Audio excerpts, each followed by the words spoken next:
যে আপনার ইমান হেফাজতের দায়িত্ব নিচ্ছে সে হচ্ছে আপনার মসজিদের ইমাম। কথা বলেন ঠিক? আয় বাজিয়ে জন্য আয় দিয়ে সপ্তাহে একবার, শুধু শুক্রবার একখান জমা ভরাই দিই, কিন্তু সব সময় যিনি আপনার সাথে থাকেন তিনি হচ্ছেন আপনাদের ইমাম সাহেব। কথা বলেন না ঠিক কিনা?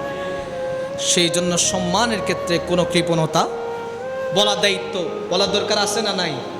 হক কথা বলার জন্য যদি আপনারা যদি বলেন ও খতিব সাহেব আগামী জুমাতুন নয়শো খোদা কি কসম বিন্দুমাত্র আমার কোনো ক্ষতি নাই, কোনো ক্ষতি নাই। আমার হক কথা বলতে হবে, যেটা সঠিক সেটা বলতে হবে। বর্তমান সময়ে 5,000 6,000 7,000 টাকা দিয়ে কোনো কিছু হয় না। যারা সংসার চালাচ্ছেন বাজারে যান না, 1,000 টাকা নিয়ে যদি বাজারে যান, বাজারের তৈরি বৌদ্ধন ফুরো তলাগান ফুরন না ওয়া ব্যাগুন তো শুবে কি হন সমস্যা নেই। আর অনেক কিছু আই না যায় কথা জিয়ান সঠিক হন ফুরিব 5,000 1,000 টিকে যদি একখান যদি বাজারে জন বাজার ফুরাইব না, তলি ফুরাইব না ওয়া ন ফুরাইব। একটা লাই ইমামলর বেতনের ক্ষেত্রে সচেতনতা হইবেন, চাইবেন যেন সর্বোচ্চ দেন একখানা বাড়াই দিয়ন যায়। একখানা বাড়াই দিলে তো অনার কোনো ক্ষতি নাই, হালকা পাতলা